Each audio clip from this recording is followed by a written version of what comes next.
Nous allons voir dans cette leçon comment utiliser Power Pivot pour Excel 2016 afin d'agréger des données provenant de différentes sources de manière à en concevoir un tableau croisé dynamique.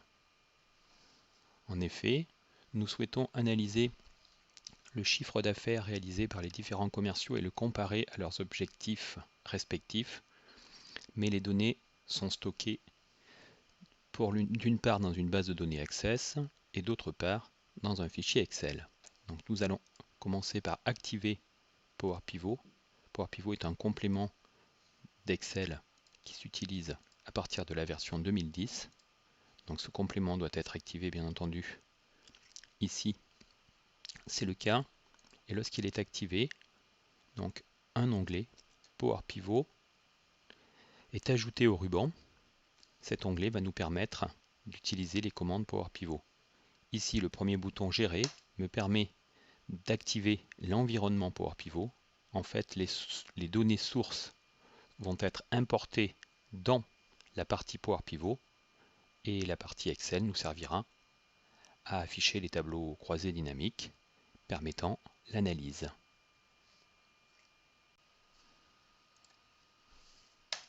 Donc la première étape consiste donc à importer les données à partir de ma base de données Access. Donc je sélectionne mon fichier ACCDB. Je peux soit écrire une requête SQL qui me permettra de choisir les données importées ou sélectionner, comme je vais le faire ici, à partir des tables existantes. Si je sélectionne la table facture ici, en cliquant sur le bouton sélectionner les tables connexes, Power Pivot va automatiquement cocher les tables qui sont en relation. Pour mon analyse, j'ai également besoin de la table produit. Je vais donc la cocher. Pour filtrer les données lors de l'importation, on peut soit filtrer les lignes, soit filtrer les colonnes. Ici, je vais commencer par la table détail. Je vais uniquement filtrer les données correspondant aux commandes de l'année. Donc là, il s'agit d'un filtre numérique sur le numéro de la commande. Donc ici, je sélectionne les factures qui m'intéressent. Filtrer a une importance puisque ça permet d'alléger la taille du fichier Excel en important uniquement les données qui font partie du périmètre de l'analyse. Pour la table des factures, je vais prendre un filtre uniquement sur l'année en cours. On remarque que Power Pivot a bien détecté la nature de l'information de la colonne. Et pour la table des clients, je vais appliquer un filtre de colonne en important uniquement les données nécessaires. Ici, le contact ne m'intéresse pas, l'adresse non plus, la ville, le code postal, ni le téléphone. Je choisis donc uniquement les colonnes qui m'intéressent. Je valide, je termine. Donc les données sont importées, plus la relation entre les différentes tables que l'on peut voir ici sur cette fenêtre. Je ferme, et à l'instar de ce que l'on a du côté Excel, j'ai ici mes données qui sont accessibles par des petits onglets. Si je décide de rebasculer dans Excel et d'enregistrer mon fichier, donc là on pourra voir que le fichier a une taille qui est de relativement quand même bien un peu grosse, voire même un peu beaucoup, hein, parce que voilà, sinon voilà. C'est pour ça que Shift Windows Q pour arrêter. Afin de calculer le chiffre d'affaires généré par mes factures, je vais devoir ajouter une colonne calculée. En effet, donc la quantité de produits vendus se trouve dans la table détail et le prix des produits, le prix unitaire, dans la table des produits. Je vais donc, à l'image de ce que je ferai avec une fonction recherche V dans Excel, rentrer une formule. Il s'agit ici d'une fonction donc du langage dit DAX, langage DAX, qui permet donc de rentrer les formules de calcul directement dans Power Pivot. Donc on peut utiliser soit la boîte de dialogue pour aller rechercher les fonctions, comme on le ferait dans Excel, ou directement écrire la formule de calcul, ici avec l'aide automatique. Ici il s'agit de la fonction related, qui va me permettre donc d'aller chercher donc le champ qui est en relation. On voit le petit icône ici qui indique qu'il y a une relation.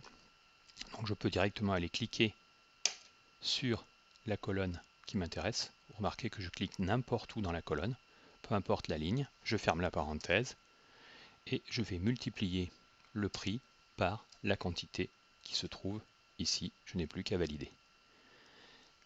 La formule de calcul va s'appliquer donc à toute la colonne. Un double clic sur l'entête va me permettre de la renommer. Je peux appliquer ici le format à la colonne, format devise, format décimal, pourcentage. Si je souhaite changer la forme, par exemple ici de la date de règlement et de la date de facture, je vais sélectionner les deux colonnes. Type de données date, ça c'est correct. Format date et heure, date suffit. Donc là c'est automatiquement appliqué. Et si je souhaite masquer une colonne de manière à ce que cette colonne n'apparaisse pas côté Excel, je ferai simplement ici un clic droit sur l'entête de la colonne de manière à choisir masquer dans les outils clients. De telle sorte la colonne apparaît légèrement en grisé et cette colonne ne sera pas visible côté Excel lorsque l'on créera des tableaux croisés dynamiques.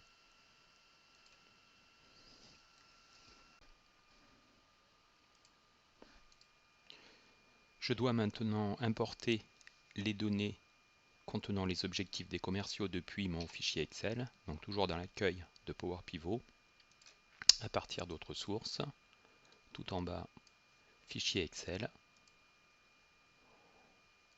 Donc ici je sais à l'avance que la première ligne de mon fichier contient les entêtes de colonne, donc je vais cocher ici, utiliser la première ligne, le fichier sélectionné.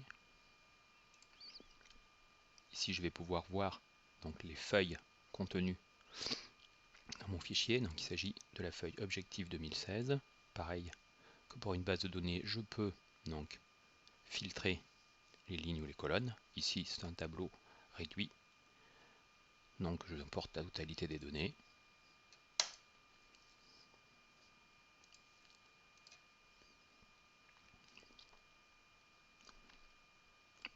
Donc les données, une fois importées, vont apparaître comme les données de ma base Access sur un onglet, ici Objectif 2016.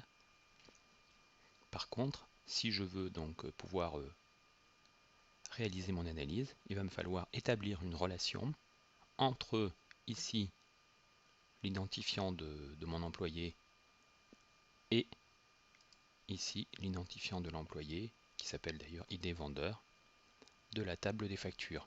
Donc pour cela, je peux le faire de différentes manières. Une des solutions consiste à faire un clic droit sur l'entête de la colonne, créer une relation.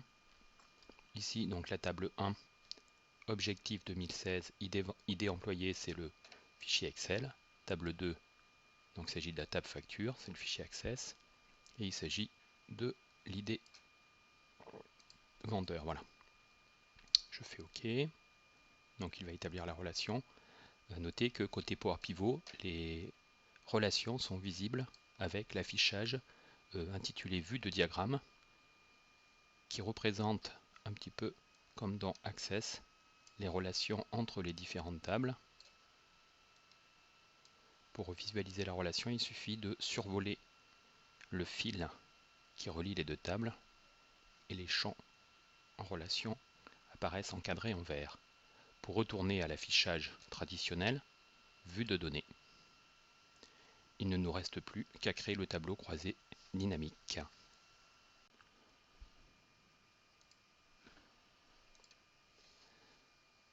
Il nous reste maintenant à créer le tableau croisé dynamique. Donc on peut faire cette manipulation soit depuis Excel, soit depuis l'onglet Accueil de Power Pivot, via le bouton Tableau croisé dynamique. On a le choix entre créer une nouvelle feuille ou utiliser une feuille existante. Ici, toutes les tables du modèle de données sont accessibles.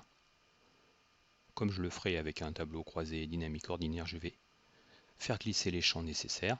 Donc ici, le prénom et le nom de l'employé. Le chiffre d'affaires se trouve dans la table détail. L'objectif dans la table objectif. Et pour calculer l'écart entre le réalisé et l'objectif, je vais ajouter une mesure, ce qu'on appellerait dans Excel un champ calculé. Nouvelle mesure, je vais placer cette mesure dans la table objectif sous le nom de écart. Écart sur objectif. Ici, je commence à écrire le nom de ma colonne, somme de chiffre d'affaires, moins somme de objectif. Ici, je vais choisir le format devise. Et OK. Je vais rajouter une nouvelle mesure, toujours dans la table objectif, pour calculer l'écart en pourcentage.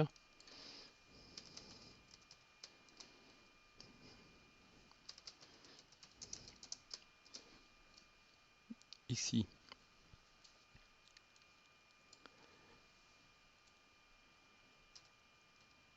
écart divisé par objectif. Mettre un format pourcentage avec une décimale. OK. Je ferme. Donc je vois que 2 sur 4 de mes commerciaux atteignent leur objectif. Le tableau croisé dynamique pourra être modifié. Je vais utiliser les onglets contextuels ici création pour choisir donc de ne pas afficher de sous-totaux, d'afficher une disposition en mode tabulaire, de masquer les boutons de gauche. Sur l'onglet analyse ici afficher bouton plus moins. Voilà.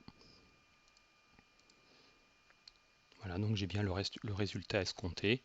Donc à savoir le chiffre d'affaires par commercial qui a été calculé via les données qui étaient stockées dans une base de données, comparé à des objectifs d'un fichier Excel. J'ai fait des calculs.